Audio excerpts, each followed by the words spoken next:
Zelensky ने दुनिया को बताया कि देखो दुनिया वालों, हम पर बहुत हमले हुए हैं। ये 12 से 15 के बीच में यूक्रेन के अंदर हुए हमले हैं। इन सब की तस्वीरें देख लो।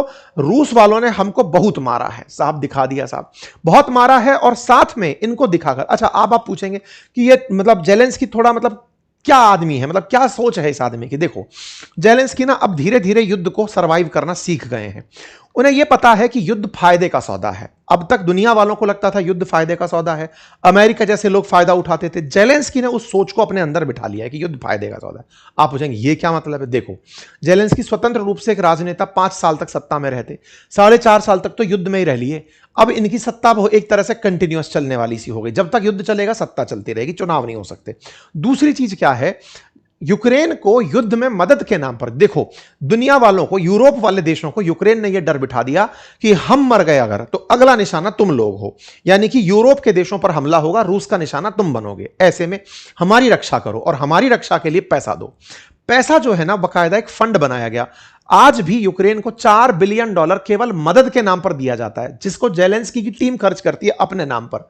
इसको प्रायोरिटाइजिंग यूक्रेन रिक्वायरमेंट लिस्ट कहा जाता है, PURL लिस्ट कहा जाता है, जिसके तहत नाटो के देश मिलकर के $500 मिलियन पर कंट्री के हिसाब से इसको मदद भेजी जाती है, जिसके मेजर कंट्रीब्यूटर्स में वही जर्मनी जिससे सॉलिडरिटी यूक्रेन ने दिखाई, यूरोप दिवस मना के Canada, Netherlands, Denmark, Norway, Sweden, Poland जैसे देश शामिल हैं, जो इसको भर भर के पैसा देते हैं कि ये पकड़ो। तो कुल मिलाकर इन भाई साहब के लिए ये पैसा कमाने का बढ़िया सिस्टम है।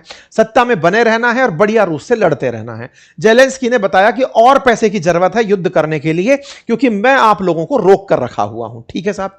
इस बीच में साहब पुतिन भी कहां कम थे, उन्होंने एक खेला और खेल दिया। क्या, जब यूएसएसआर टूटा था ना, तो यूक्रेन तो बना ही था, एक देश और बना था जिसका नाम था मोल्दोवा।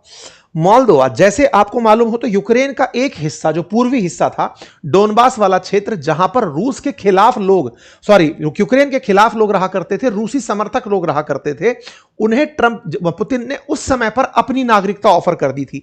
ऐसे ही मोल्दोवा देश के अंदर एक क्षेत्र है, जैसे ये देश है मोल्दोवा। मोल्दोवा कहां है, तो रोमानिया और यूक्रेन के बीच में छोटू सा देश है, लैंडलॉक कंट्री मोल्दोवा। इस मोल्दोवा नामक देश में एक एरिया है जिसका नाम है ट्रांसनिस्ट्रिया। इस ट्रांसनिस्ट्रिया नामक जगह पर जो लोग रहते हैं वो रूस समर्थित हैं। अब ऐसे समझो, रूस ने ऑलरेडी लुहांस्क, डोनास्क, जापोरिजिया इन क्षेत्रों में तो कब्जा कर ही रखा है। यहां से बिल्कुल से पैरेलली अगर आप इस तरफ चलते हो तो ये देश भी कभी यूएसएसआर का हिस्सा हुआ करता था, आज ये स्वतंत्र राष्ट्र है। इसके अंदर ट्रांसनिस्ट्रिया करके ये जो जगह है, ये रूसी समर्थित लोग हैं। पुतिन ने क्या खेला किया इस काल में, इन लोगों से कहा कि आप लोगों को मैं रूसी नागरिकता देता हूं। भाई तुम लोग कहां के हो, मोल्दोवा के।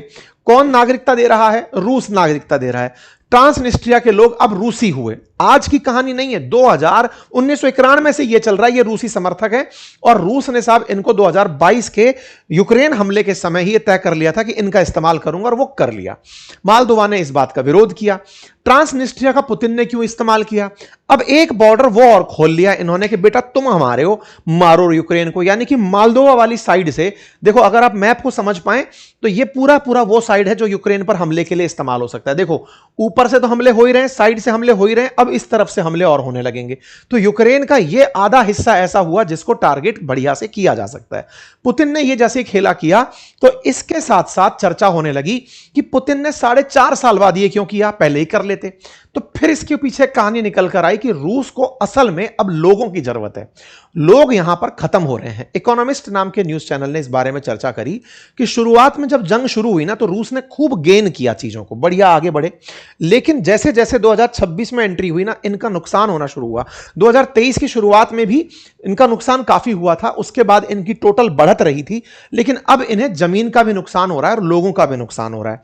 रिपोर्ट्स की अगर बात माने तो बहुत कम अगर लोग माने जाएं तो 3.25 लाख रूसी नागरिक मारे जा चुके हैं, और अगर बहुत अच्छे से नंबर माने जाएं तो 5.25 लाख रूसी सैनिक युद्ध में मारे जा चुके हैं। इसी तरह यूक्रेन के लगभग 6 लाख सैनिक मारे जा चुके हैं। इतनी बड़ी संख्या में लोगों का मरना रूस अफोर्ड नहीं कर पा रहा, उसे लोग चाहिए। जैसे उसने नॉर्थ कोरिया से लोग मंगा लिए, ट्रांसनिस्ट्रिया के लोगों को बोल दिया, भारत जैसे जो देश हैं यहां से लोग अगर विलिंगली जा रहे हैं, बोले आ जाओ हमारे पास सैनिक बन जाओ। बोले ये सारा की सारा खेल अब इस समय रूस खेल रहा है, उसे लोग चाहिए, और वो लोगों के लिए ये रास्ता खोल रहा है। फिर से एक सवाल बनेगा, नहीं ये कोई आज की कीमत तो नहीं है जो आज खोल रहा है। क्या हुआ, 15 अप्रैल को अभी ताजा ताजा यूक्रेन ने अपनी वॉर स्ट्रेटेजी बदली, यह हेडलाइन बनकर आई। इस वॉर स्ट्रेटेजी के बदलने के बाद यूक्रेन का एज रूस के ऊपर बढ़ने लगा। पुतिन का नुकसान हाल ही में ज्यादा देखा गया। इसी के चलते यूक्रेन और रशिया के वॉर में 3000 ड्रोन का जो हमला है, यह बिल्कुल वैसा है जैसे अभी कुछ दिनों पहले ईरान ने किया इजराइल पर। एक साथ हजारों ड्रोन फेंक दो, कोई तो जाके फटेगा। बिल्कुल उस स्ट्रेटेजी में इन्होंने किया। रूस भले ही डिफेंस खेल रहा हो, लेकिन यूक्रेन की नई स्ट्रेटेजी से निपटने के लिए लोगों की जरूरत है। यह भी एक बड़ा सवाल है जिसको मोल्दोवा से पूरा होते हुए देख रहे हैं। ये तमाम तस्वीरें जो आप देख रहे हैं, ये यूक्रेन में हुए नुकसान की है जो रशिया ने किए थे। बदले की राजनीति इन दोनों के लिए चल रही है। हाल ही में जब यूक्रेन ने हमला किया तो बदले में रूस के द्वारा भी नाइप्रोजेट करके जो एरिया है इनका, उस क्षेत्र के अंदर बहुत ज्यादा हमले किए गए। हमले दोनों तरफ से चल रहे हैं। युद्ध अभी तक चल रहा है, इसमें कुछ भी बल निकल कर नहीं आ रहा। हमारे लिए खबर यह निकल कर आई कि इसमें एक इंडियन मर गया। तो अब तक की आंकड़े बताते हैं कि दिसंबर 18 तक 202 इंडियन रिक्रूट हुए थे रशियन आर्मी के अंदर, उनमें से 26 मारे जा चुके हैं। अब तक आंकड़ा अगर अप्रैल 8 का देखा जाए 2026 में, तो 32 इंडियन यूक्रेन वॉर के अंदर मारे जा चुके हैं, जिसकी चर्चा प्रधानमंत्री मोदी पुतिन से ऑलरेडी कर चुके हैं कि भैया तुम्हारे युद्ध में भारतीय क्या पार्टिसिपेट कर रहे हैं, उनको वापस भेजो। खैर, इन दोनों के जंग में आज का अपडेट यह है कि अमेरिका इस जंग को होता देख और इधर ईरान के साथ उलझा देख खुद को यह समझ रहा है कि सारा किया धरा चाइना का है। चाइना रूस से भी तेल खरीद रहा है, चाइना ईरान से भी तेल खरीद रहा है, और जिनसे तेल चाइना खरीद रहा है वो युद्ध को आगे लेके चल रहे हैं। तो अमेरिका को केवल चीन पर प्रतिबंध लगाने का ही एक ऑप्शन मिलता है, सैंक्शन लगाए। अब ये बात बोल कौन रहा है? असल में वो जो ग्राहम करके इनका सीनेटर है, लिंडसे ग्राहम, जो भारत पर 500% टैरिफ की वकालत किया था, वही आज कहा है कि चाइना को रोको, चाइना युद्ध करा रहा है। चाइना रोकने के नाम पर पुतिन का क्या स्टेटमेंट है? भाई साहब, पुतिन अभी ट्रंप निकल कर आए हैं अमेरिका वहां से, चाइना से, और पुतिन 19-20 तारीख को चाइना जा रहे हैं मित्र से पूछने के लिए कि क्या कह रहा था ट्रंप, जरा बताइए। जब इनकी यात्रा होगी तो हम डिटेल में बताएंगे, लेकिन इस केमिस्ट्री को आप ऐसे समझ सकते हैं कि इन सुपर पावर कॉन्फ्लिक्ट में, चाइना वर्सेस अमेरिका में, चाइना रूस के लिए भी बैकबोन बनकर आया तो ईरान के लिए भी बैकबोन बनकर आया। तो असल में पहले कभी शीत युद्ध के दौरान यूएसएसआर वर्सेस अमेरिका हुआ करता था, आज चाइना वर्सेस अमेरिका है। इनडायरेक्टली चाइना रूस को भी लड़ा रहा है, ईरान को भी लड़ा रहा है, अमेरिका को कमजोर करने के लिए। खैर, अब जो भी होगा वो बताया जाएगा। आप इस विषय पर क्या सोचते हैं, अपनी राय कमेंट बॉक्स में जरूर रखें। चैनल पर नए हैं तो सब्सक्राइब कर लें, और अक्सर मैं जैसा कहता हूं, बड़ों का सम्मान, छोटों का प्यार, और अपना व्यक्तित्व इस प्रकार से विकसित करें कि महिलाएं आपके साथ सुरक्षित महसूस करें। आखिरी सूचना इस बात की कि क्लासेस परसों से शुरू हो रही हैं हमारे एप्लीकेशन पर, जिसका लिंक कमेंट बॉक्स में है, जिसमें बच्चे, बुजुर्ग, घर के सभी सदस्य आराम से मेरे साथ बैठकर लाइव एआई से काफी सारी चीजें, चाहे video animation, photo creation, course creation, सब चीजें सीखेंगे। जाकर ज्वाइन कर लीजिए। तमाम जो लोग पूछ रहे थे उनको मैंने जवाब दे दिया है। और अगर आपने अभी तक रजिस्टर नहीं किया है, परसों शाम 5 बजे तक हमारा ये कूपन कोड वैलिड है। जल्दी जाइए, सीट अपने रिजर्व कर लीजिए। ऑलरेडी काफी सारे लोग इसमें अपने साथ जुड़ चुके हैं।